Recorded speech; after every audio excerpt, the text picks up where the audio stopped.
हाँ जी, स्वागत है आप सभी का आपके अपने YouTube channel sky chemistry classes में। और आज की क्लास में अपन देखने वाले हैं थर्ड चुंबकीय quantum number, magnetic quantum number. Denote करेंगे किससे? m, आधार में रखेंगे l, यानी चुंबकीय क्वांटम संख्या की यहाँ बात करने वाले हैं। और आप सब ये जानते हैं कि जब कोई आवेशित कण गति करता है तो चुंबकीय क्षेत्र उत्पन्न होता है, और इलेक्ट्रॉन भी आवेशित कण है, और ये नाभिक के चारों ओर कौन सी गति करता है? कक्षीय गति, कक्षीय गति। और इसी कक्षीय की गति के कारण चुंबकीय क्षेत्र उत्पन्न होता है। मैक्सवेल ने कहा था ये कि जब कोई आवेशित कण गति करता है तो विद्युत और चुंबकीय क्षेत्र उत्पन्न होते हैं, लेकिन यहाँ चुंबकीय क्षेत्र की बात करने वाले हैं तो चुंबकीय क्षेत्र उत्पन्न होता है। इलेक्ट्रॉन भी आवेशित कण है और नाभिक के चारों ओर कक्षीय गति कर रहा है एक कक्षा के अंदर, और उसके कारण क्या उत्पन्न होता है? चुंबकीय क्षेत्र उत्पन्न होता है। और इस चुंबकीय क्षेत्र में स्पेक्ट्रमी रेखाओं का क्या होता है?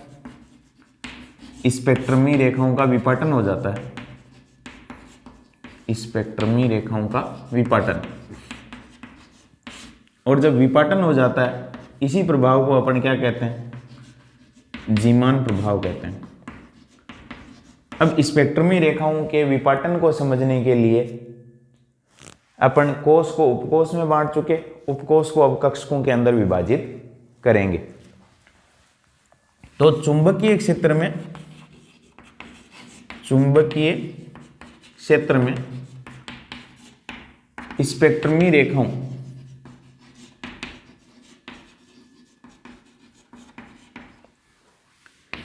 के विपाटन को समझाने के लिए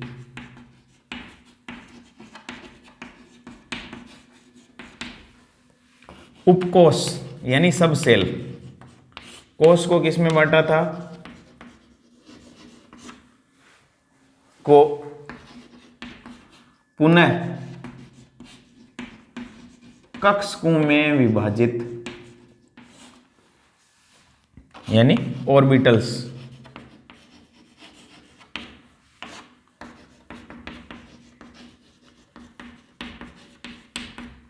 किया जाता है।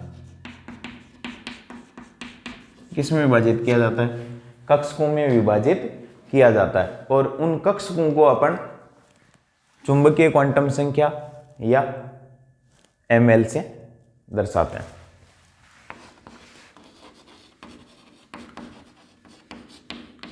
कक्षकों की संख्या किसमें? उपकोश में।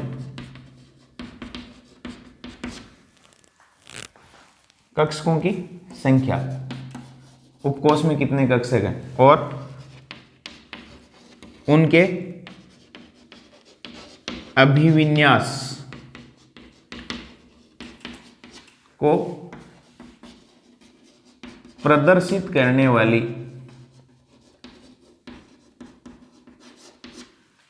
क्वांटम संख्या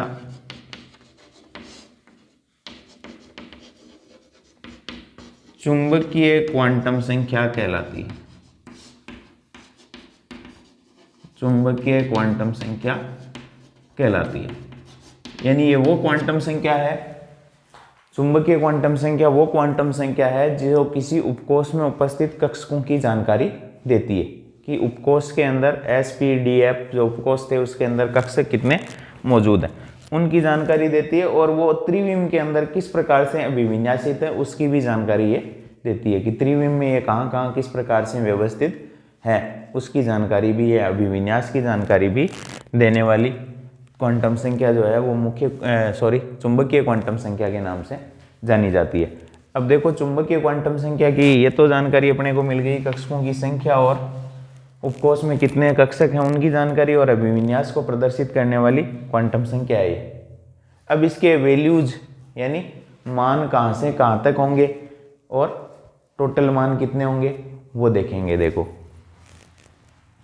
तो चुंबकीय क्वांटम संख्या के मान, चुंबकीय क्वांटम संख्या के मान -L2 + L तक होते हैं। -L2 प्लस यानी द्विगंशी क्वांटम संख्या का जो मान है उसके माइनस से लेके उसके प्लस तक, और इसमें 0 भी सम्मिलित है, 0 भी शामिल, जैसे -2 -1 0 +1 +2 इस तरीके से। तो -L से +L तक ml यानी चुंबकीय क्वांटम संख्या के कुल मान 2L + 1 होते हैं। L यहाँ क्या है? L द्विगंशी क्वांटम संख्या है, ये L भी क्या है? द्विगंशी क्वांटम संख्या।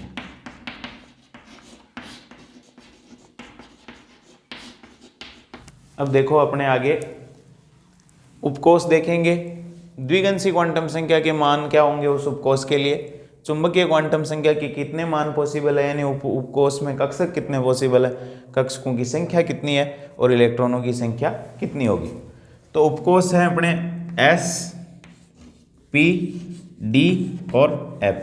शार्प, प्रिंसिपल, डिफ्यूजन और फंडामेंटल सीरीज के लिए पहले अक्षर आए।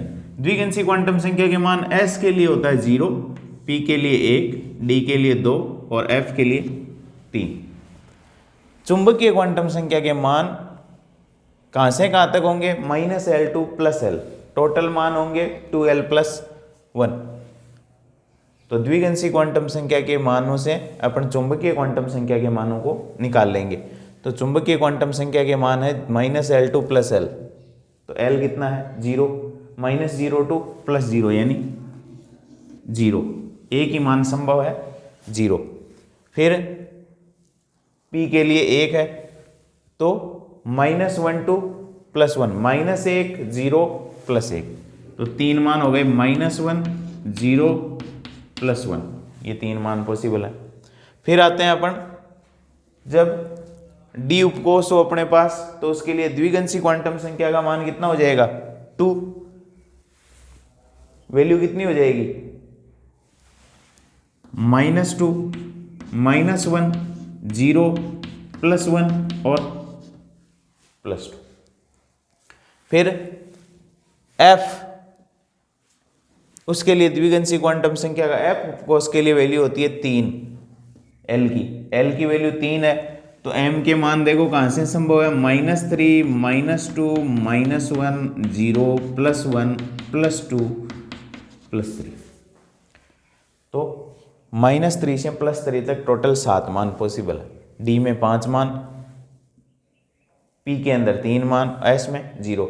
यानी S उपकोष में एक ही कक्षक होता है, P उपकोष में 3 कक्षक होते हैं, D उपकोष में 5 कक्षक होते हैं, F उपकोष में 7 कक्षक होते हैं। फिर कक्षकों की संख्या 2L + 1, 2L + 1, 2 × 0 + 1, ये रहा, L की वैल्यू 0, तो 2L + 1 निकाल लो, 1। 2 × 1 यानी P कक्षक के लिए L की वैल्यू कितनी होती है? P उपकोष के लिए L की वैल्यू 1 होती है, 2 एकम 2 और 1 3। फिर D के लिए 2 होता है L, तो 2 दूनी 4 1 5, और F के लिए हो जाएगा 3 दूनी 6 1 7। यानी ये कक्षकों की संख्या आ गई अपने पास। एक कक्षक 3 मान 3 कक्षक, 5 मान 5 कक्षक और 7 मान 7 कक्षकों को बताते हैं। इलेक्ट्रॉनों की संख्या 2 गुनी हो जाएगी, इसमें 2 आ जाएंगे, इसमें 6 आ जाएंगे, इसमें 10 आ जाएंगे और इसमें 14 आ जाएंगे, क्योंकि एक कक्षक के अंदर मैक्सिमम 2 इलेक्ट्रॉन आ सकते हैं। तो इस तरीके से अपन उपकोष, उससे द्विगंशी क्वांटम संख्या और चुंबकीय क्वांटम संख्या के मान निकाल सकते हैं, कक्षकों की संख्या और इलेक्ट्रॉनों की संख्या बता सकते हैं। अब देखो P उपकोष में 3 कक्षक है। P उपकोष में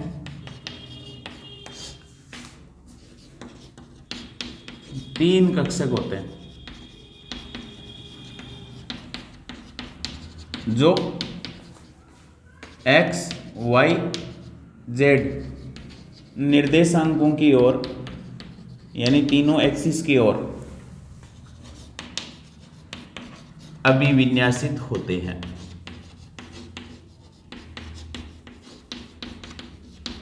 अभिविन्यासित होते हैं। अब तीन पी उपकोष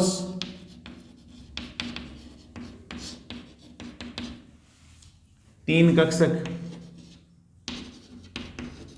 कक्षक कौन कौन से? एक पी एक्स, एक पी वाई और एक पी जेड। एम एल के मान इनके लिए -1, +1 और 0। ये तीनों निर्देशांकों दिशाओं की ओर इंगित करते हैं, एक्स एक्सिस की ओर, वाई एक्सिस की ओर और जेड एक्सिस की ओर। तो उनके लिए एम एल के मान अपने 3 थे, -1, 0 और +1। फिर है डी उपकोष में 5 कक्षक होते हैं, जो D X Y, D Y Z, D Z square, D X Z और D X square -Y square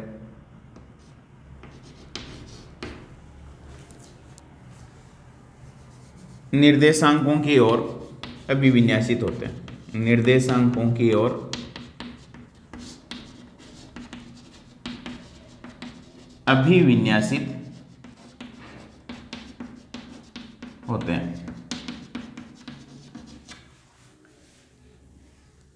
तो डी उपकोष के कक्षक और एम एल के मान।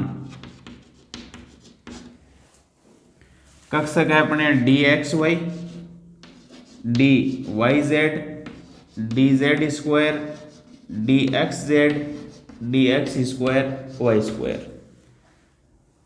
X Y value -2, Y Z -1, D Z square 0, D X Z +1 और X square Y square की +2। ये total 5 value इनकी पॉसिबल है। एम एल के टोटल 5 मान संभव है। उसके बाद एफ कक्षक, एफ उपकोष में 7 कक्षक होते हैं और इनकी आकृति बहुत जटिल होती है, बहुत जटिल होती है। ये जटिल आकृति के होते हैं, इसलिए इसकी बात अपन यहां नहीं करने वाले हैं एफ उपकोष के। उसके बाद एस की बात कर लेते हैं, उसको छोड़ ही दिया, सबसे छोटा है। एस उपकोष में एक ही कक्षक होता है, एक ही कक्षक होता है, यानी कक्षक कौन सा? एस। एम एल का मान कितना होता है? 0। एम एल का मान 0 होता है। एस के लिए 0 होता है, पी के लिए 3 मान पॉसिबल है, -1, +1, 0। डी के लिए 5 मान पॉसिबल है, -2, -1, 0, +1 और +2। और ये 5 दिशाओं के 5 प्रकार के होते हैं और अलग अलग निर्देशांकों द्वारा प्रदर्शित किए जाते हैं। इसके अंदर जो D X Y, D Y Z और डी एक्स जेड जो हैं वो निर्देशांकों के मध्य स्थित होते हैं। D X Y, D Y Z और डी एक्स जेड, ये तीनों कहाँ होते हैं? जो अपने एक्स वाई और जेड एक्सिस होती है उनके मध्य, निर्देशांकों के मध्य। और डी जेड स्क्वायर और D X square Y square, ये निर्देशांकों पर स्थित होते हैं, जो एक्स वाई और जेड अपने निर्देशांक हैं उन पर स्थित होते हैं। तो दो अक्षों पर स्थित होते हैं, दो अक्षों के और सॉरी तीन अक्षों पर स्थित, अक्षों के मध्य स्थित होते हैं, तीन अक्षों के मध्य और दो अक्षों पर स्थित होते हैं। D X Y, D Y Z, X Z जो है इन बिटवीन एक्सिस होते हैं और ये ऑन द एक्सिस होते हैं। कौन से? D Z square, D X square, Y square. तो ये 5 टाइप के डी कक्षक जो डी उपकोष में स्थित होते हैं।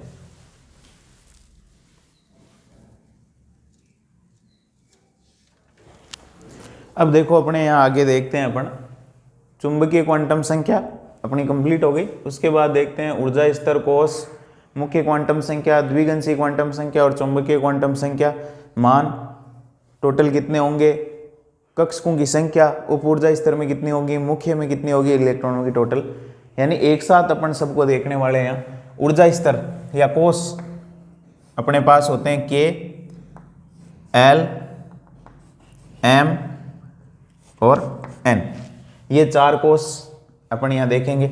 मुख्य क्वांटम संख्या का मान इनके लिए होता है के कोष के लिए 1, एल के लिए 2, एम के लिए 3 और एल के लिए 4। फिर एल के संभव मान 0 से n-1 तक होंगे।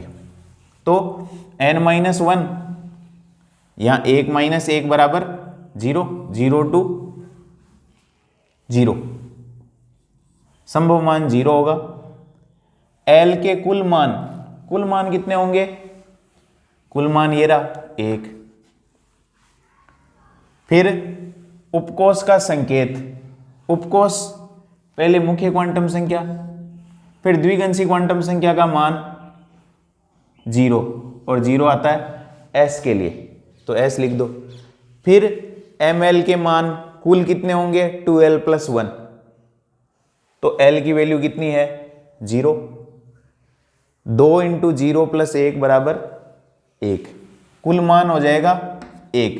और ml के मान होंगे कहां से कहां तक, -l से +l, तो l की वैल्यू है कितनी, l के वैल्यू 0 है, तो 0 का माइनस भी 0 और 0 का प्लस भी 0। कक्षकों की संख्या उप ऊर्जा स्तर में, उप ऊर्जा कौन सा, उपकोष, और उपकोष के अंदर कक्षक कितने होंगे, तो s उपकोष में कक्षकों की संख्या बताती है मुख्य क्वांटम संख्या चुंबकीय क्वांटम संख्या के मान कितने, 0। एक मान संभव कितना है 0, या यूं कह सकते हो ml के कुल मान कितने हैं, 1 मान है, तो कक्षकों की संख्या भी 1 ही हो जाएगी, और मुख्य ऊर्जा स्तर में भी 1 होगा, इलेक्ट्रॉनों की संख्या 2। अब देखो आगे देखते हैं। L मुख्य क्वांटम संख्या, n का मान 2, L के संभव मान 0 से n-1, तो 0 और 2 में से 1 गया 1, 0 से लेकर n-1 तक कितने मान हो गए 2, तो L के कुल मान हो गए 2, यानी ये यहां लिख रहा हूं ये 2। उपकोष का संकेत, चलो पहले इनको देख लेते हैं। फिर मुख्य क्वांटम संख्या 3, 0 से n-1, 0, 1 और 2, ये 3 मान हो गए। कितने मान पॉसिबल है 3, 0 से n-1 तक, तो 0 हो गया, फिर 1 हो गया, 3 - 1 2 हो गया, 3 मान पॉसिबल है। फिर हो जाएगा 0, 1, 2 और 3, यानी 0 से 4 - 1 तक, तो 4 - 1 3 हो गए, और फिर ये टोटल मान हो जाएंगे 4। तो ये हो गए एल के कुल मान। उपकोष का संकेत चलो देखते हैं। उपकोष मुख्य क्वांटम संख्या के मान कितने हैं, मुख्य क्वांटम संख्या 2, 0 के लिए लगाते हैं s, मुख्य क्वांटम संख्या 2, 1 के लिए लगाते हैं p, यानी l के मानों से ये आते हैं s, p, d और f।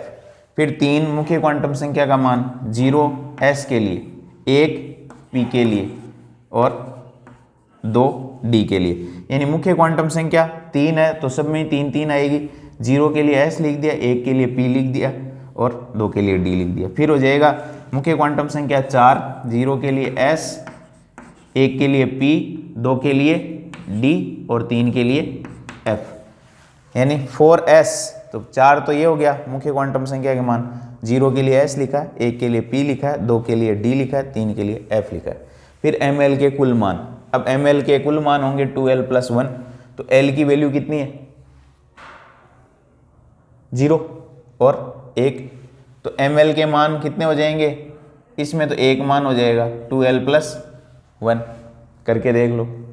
l की वैल्यू कितनी रखनी है 0, तो 2 × 0 + 1 1, इसमें 3 मान पॉसिबल है।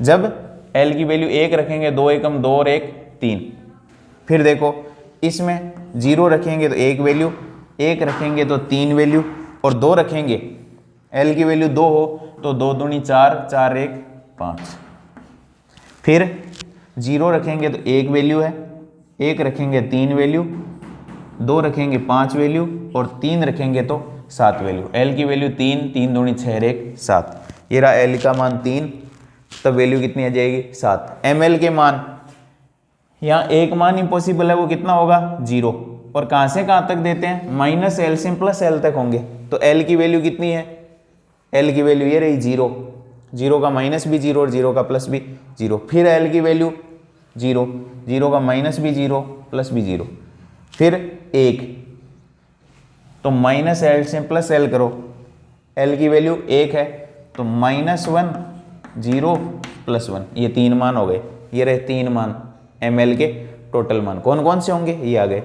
फिर l की वैल्यू 0, 1 मान पॉसिबल है, देखो ये रहा 1 मान, वो कितना है 0, फिर 3 मान पॉसिबल है, तो 1, l की वैल्यू 1, और l को -l से +l, -1 0 और +1, 3 मान हो गए।